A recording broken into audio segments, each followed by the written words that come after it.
Ini adalah 7 lapisan neraka yang dibuat oleh Korea Selatan sebesar 2 miliar. Untuk menciptakan kembali hukuman mengerikan di neraka. Tidak disangka begitu ditayangkan. Langsung memenangkan runner-up di Korea.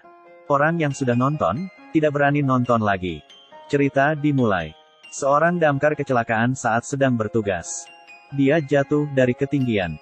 Sebelum jatuh, dia memeluk gadis yang diselamatkan sebelumnya dengan erat. Anehnya, dia tidak terluka. Gadis yang diselamatkan lari ke orang tuanya. Damkar itu juga menghampiri dan menyapa. Tapi orang tuanya hanya memperhatikan putrinya. Damkar itu berkata pada mereka. Tapi tidak ada yang memedulikannya. Saat ini, ada yang berteriak padanya. Kim Ja-hong. Damkar itu melihat sekitar. Di situasi yang bahaya. Dia melihat 2 orang berbaju hitam. Damkar itu menghampiri mereka dan berteriak untuk menyuruh mereka pergi. Tetapi begitu berbalik dia tertegun. Di sana, dia melihat dirinya yang terbaring. Dari reaksi teman-temannya, dia sudah mati. Kedua orang berbaju hitam ini datang menghampiri damkar itu dan memperkenalkan diri. Ternyata mereka adalah utusan neraka. Dan pria ini adalah orang yang mereka cari. Pengorbanan heroik seperti ini pernah terjadi 422 tahun yang lalu. Gadis ini memberikan kedua jempolnya pada damkar. Selanjutnya mereka mau membawanya ke penjara. Damkar ini tidak terima. Dia masih belum berpamitan dengan ibunya. Tapi detik berikutnya, kedua kakinya tergantung. Di belakangnya terdapat cahaya yang besar. Kemudian dia ditarik ke neraka. Neraka penuh dengan adegan kematian yang baru saja terjadi. Di sini dia akan melalui ujian 7 dosa mematikan. Kalau tidak bersalah baru bisa bereinkarnasi. Tapi damkar ini tidak mau bereinkarnasi. Dia hanya ingin pulang bertemu ibunya. 3 utusan neraka berkumpul. Utusan neraka ketiga adalah pria parubaya yang terlihat dewasa dan tenang. Dan dia juga adalah bosnya. Mereka bertiga mengantar damkar itu ke depan pintu neraka. Pintu neraka terbuka. Muncul sebuah huruf besar di atas. Gadis itu berteriak dengan antusias. Dia ternyata adalah jiwa yang sangat jujur. Tak disangka mereka tiba di lapisan 1. Yaitu neraka pembunuh. Penghakiman di sini berawal dari ringan ke berat. Itu artinya pembunuh. Ini adalah dosa paling ringan damkar. Damkar yang menolong orang sepanjang hari. Malah didakwa dengan pembunuhan. Petugas pemadam kebakaran menjawab bahwa dia tidak pernah membunuh siapapun. Tetapi utusan neraka menjelaskan. Kamu juga bisa dihukum kalau kamu menyebabkan kematian. Karena kata-kata, perbuatan dan kekerasan dunia maya. Tiba-tiba, batu yang dipijak damkar retak. Menjadi gunung berapi lava. Dia melihat ke bawah celah. Ada banyak jiwa yang sedang dibakar. Mereka semua adalah orang berdosa yang melakukan pembunuhan saat hidup. Damkar yang tidak tahan melihatnya, berusaha menyelamatkan mereka.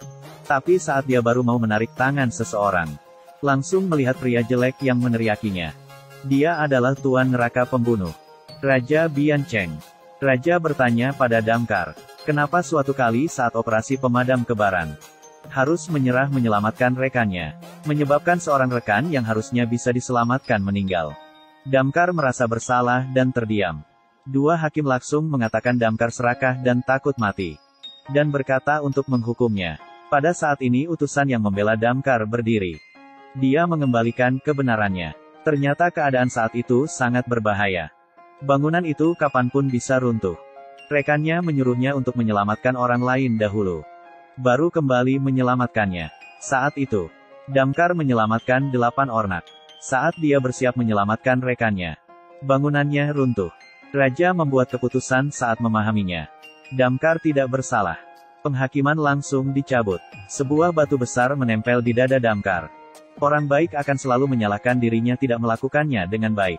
Selanjutnya, mereka menyeberangi laut dengan perahu. Datang ke tangga selanjutnya. Neraka kemalasan. Ini adalah tempat untuk menilai orang yang menyia-nyiakan hidup. Ratu Mengjiang di neraka kemalasan. Dia langsung melepaskan damkar. Karena dia selalu bekerja dengan rajin. Bahkan dia tidak memikirkan keselamatannya untuk menyelamatkan seekor kucing. Ratu Mengjiang sangat tersentuh. Bahkan di nerakanya sendiri, membangun sebuah rupang batu untuk damkar. Setelah itu Ratu bertanya pada damkar, mengapa kamu tidak memikirkan nyawamu dan mau menyelamatkan orang lain? Dengan harapan Ratu Mengjiang yang begitu tinggi. Damkar menjawab, demi uang. Begitu mengatakannya. Semua orang terkejut. Wajah Ratu Mengjiang menjadi dingin. Para utusan juga panik. Karena di neraka uang dianggap berhala. Jika percaya padanya, maka kamu juga berdosa. Ratu berkata, dorong rakit bambu damkar. Dia berbalik dengan panik. Sosok menakutkan di bawah air terjun. Di sebuah batu gerindra yang besar terdapat banyak orang. Mereka terus berlari. Kalau tidak mereka akan digiling oleh batu itu. Orang yang malas begitu tiba di sini langsung berlaris selamanya. Ini adalah hukuman untuk mereka yang menyia-nyiakan hidupnya. Damkar ketakutan. Kedua utusan neraka bergegas melompat untuk menarik bambunya. Dia memohon pada Ratu Mengjiang untuk melihat kehidupan Damkar lagi. Ternyata, dia melakukan banyak pekerjaan sebelumnya. Setelah selesai kerja, dia menjadi pelayan di toko daging. Mengepel di pemandian pada akhir pekan. Bahkan tengah malam tidak beristirahat. Dia menjadi sopir. Dan ini semua untuk ibunya yang sakit dan adiknya yang masih sekolah. Dia mengirim semua uangnya pada mereka. Sampai dia meninggal pun, Damkar belum beristirahat sama sekali. Ratu Mengjiang tersentuh. Dia membebaskan Damkar. Selanjutnya dia lanjut berangkat. Tapi pada saat di perjalanan neraka lapisan 3, terjadi sesuatu. Mereka bertemu banyak hantu yang tampak mengerikan. Kedua utusan neraka mengeluarkan senjata dan melindungi Damkar. Saat hantu dipenggal, utusan neraka memberitahu Damkar, kerabatmu ada yang meninggal. Kemudian berubah menjadi hantu. Makanya membuat kekacauan di neraka. Damkar panik. Dia langsung teringat dengan ibunya yang lemah. Menyingkirkan hantu itu dengan susah payah. Pemimpin utusan neraka itu memutuskan untuk memeriksa ke dunia. Mencari tahu siapa yang berubah menjadi hantu. Dia datang ke rumah Damkar untuk memeriksa. Kebetulan bertemu dengan ibunya. Ibunya masih hidup. Dia bingung dengan utusan neraka yang tiba-tiba masuk. Bertanya dia siapa dengan bahasa isyarat. Ternyata ibu Damkar tidak bisa berbicara. Utusan neraka menoleh. Dengan beberapa tetesan air mata. Dan membohongi ibu Damkar dengan mengatakan dia adalah orang pernah diselamatkan oleh Damkar sebelumnya. Kabarnya terjadi sesuatu padanya. Makanya mau datang melihatnya. Mata ibunya memerah. Dia memeluk utusan neraka. Menenangkannya dan dirinya. Pada saat yang sama, dia akhirnya menyadari. Ternyata hantunya adalah adik Damkar itu. Hantu laki-laki itu langsung kabur begitu melihat utusan neraka. Begitu melihatnya, utusan neraka langsung mengejarnya. Tetapi adiknya berhasil melarikan diri. Utusan itu kemudian datang ke kamp militer tempat adiknya tinggal. Dia langsung mengetahui kebenaran atas kematiannya. Ternyata saat adiknya sedang bertugas beberapa hari yang lalu, tembakan dari tentara baru tidak sengaja mengenainya. Tentara baru langsung menelepon letnan. Begitu melihat adik yang tak sadarkan diri, dia takut masalah ini akan memengaruhi kenaikan jabatannya. Makanya dia memutuskan untuk menangani mayat ini diam-diam. Kedua orang ini panik dan tidak ada yang menyadari kalau adik ini masih hidup. Beginilah mereka mengubur adik yang masih hidup. Adik dikubur sepanjang hari.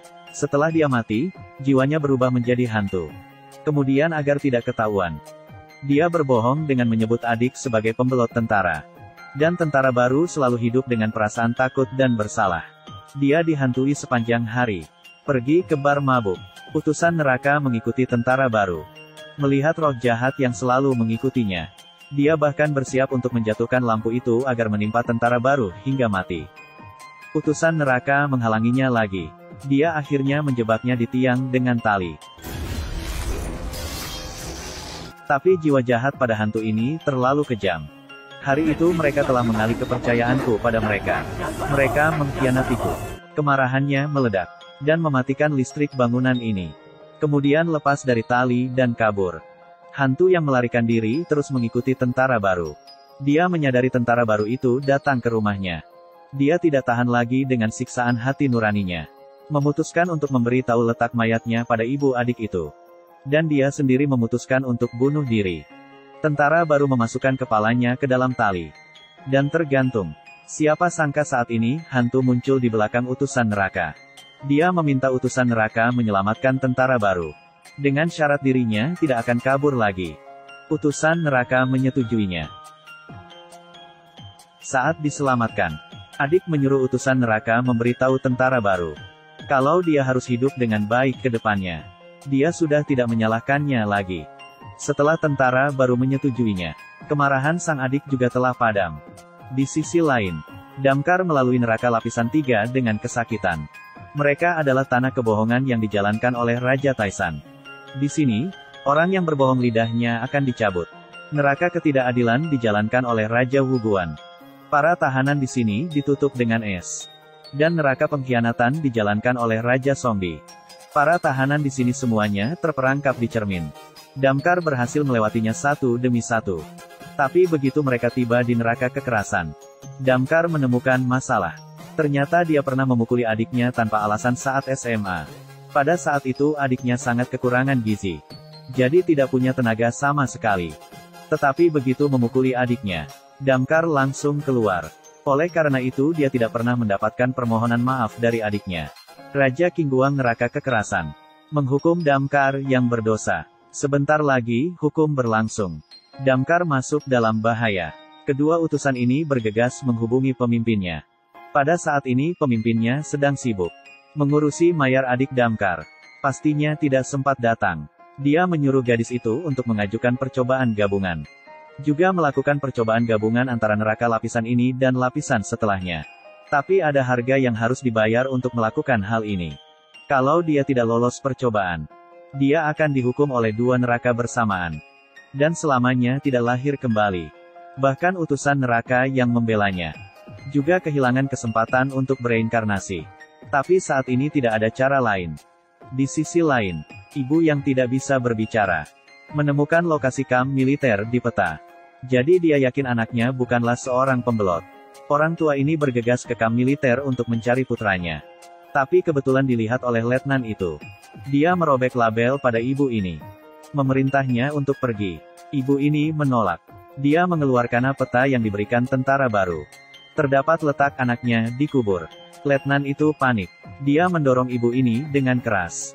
Ibu ini pingsan. Adik yang telah melepaskan kebenciannya melihat kejadian ini. Tidak bisa menahan kemarahannya. Kulit di wajahnya mulai mengelupas. Dia berubah menjadi hantu lagi. Utusan neraka ingin menghalanginya. Tapi dia malah mencekiknya dan melemparnya keluar. Adik laki-laki menjelma menjadi hantu besar yang tak tertandingi. Mengangkat pasir. Dia bersumpah untuk menghukum letnan.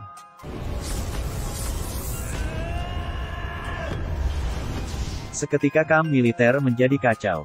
Letnan itu terlempar ke langit. Utusan neraka bergegas ke atas untuk menghalanginya. Tapi dia bukan tandingannya. Tidak ada satu orang pun yang bisa menyakiti ibunya di hadapannya. Di sisi lain, karena adiknya membuat kekacauan di dunia, kakaknya pun mendapatkan dampaknya. Di neraka, pasir kuning juga bertiup di langit. Damkar masuk ke dalam pasir. Dan perlahan terjatuh. Dan segera terkubur. Pada saat ini adiknya mendengar suara wanita yang putus asa. Dia mengangkat kepala. Dan melihat kakaknya. Saat adiknya sedang tertegun, utusan neraka bergegas menjebaknya. Keadaan terkendali. Di saat yang bersamaan, Damkar dan lainnya tiba di neraka lapisan terakhir. Neraka keluarga. Di sini adalah dosa terburuk yang dilakukan Damkar. Yang berasal dari keluarganya. Raja neraka yang bertanggung jawab di sini sendiri. Dia bahkan tidak memberikan Damkar kesempatan untuk membela diri. Langsung menghukumnya.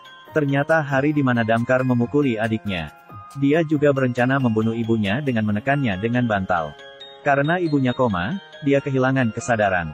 Kedua anak yang masih muda, tidak sanggup mempertahankan satu keluarga.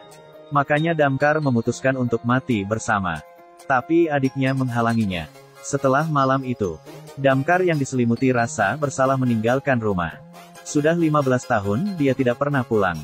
Hanya bekerja keras mencari uang untuk dikirim pulang. Yang tahu mengenai masalah ini, hanya adiknya. Tetapi Raja Neraka berkata, sebenarnya malam itu ibunya terbangun. Dia tahu semuanya. Mengetahui hal ini Damkar terjatuh. Dia berlutut dan mengakui semua kesalahannya. Tetapi sesaat sebelum ini, Damkar hanya ingin mengatakan maaf pada ibunya. Dia menangis sambil memohon pada Raja Neraka. Tapi Raja Neraka mengabaikan permohonannya. Rasa bersalah atas membunuh ibunya sendiri. Bagaimana bisa menghilang? Pada saat ini, terjadi gempa di neraka. Ternyata hantu muncul dalam mimpi. Atas bantuan adiknya, Dia muncul dalam mimpi ibunya. Dia memberitahu ibunya, dirinya akan pergi ke surga menjadi hakim. Adik menangis dan menggunakan bahasa isyarat untuk berpisah dengan ibunya. Dan mengatakan permasalahan malam itu. Dia ingin ibunya memaafkan kakaknya. Agar kakak mempunyai kesempatan untuk bereinkarnasi. Si bodoh itu merasa bersalah pada ibu. Dia tidak berani pulang dan hanya bekerja dengan keras untuk mengirim uang pulang. Si bodoh itu menjalani hidupnya seperti ini. Demi ibu dan aku. Demi ibu dan aku. Saat adiknya menangis. Si Uhong. Ini pertama kalinya bagi kedua putranya mendengar ibunya berbicara. Sebenarnya ibunya tahu semuanya. Dia menenangkan adik dan mengatakan tidak apa. Ternyata ibunya tidak pernah menyalahkan adik. Dia malah menyalahkan dirinya sendiri. Mereka berdua berpelukan dengan erat. Maaf. Adegan ini menyentuh semua orang. Damkar menangis sambil berlari. Dia berlutut sambil memanggil ibunya. Damkar telah mendapat pengampunan. Maka neraka tidak berhak menghukumnya. Setelah itu, Damkar mendapat kesempatan untuk bereinkarnasi. Dalam kehidupan kita terdapat banyak sekali penyesalan. Kita selalu bekerja keras dan berusaha membuat kehidupan keluarga kita lebih baik. Tetapi lupa bahwa sebenarnya yang diinginkan keluarga hanyalah pendampingan. Kalau kamu ada kesempatan, maka buatlah pendampingan sebagai kado yang berharga. Yang diberikan kepada keluarga yang paling membutuhkan.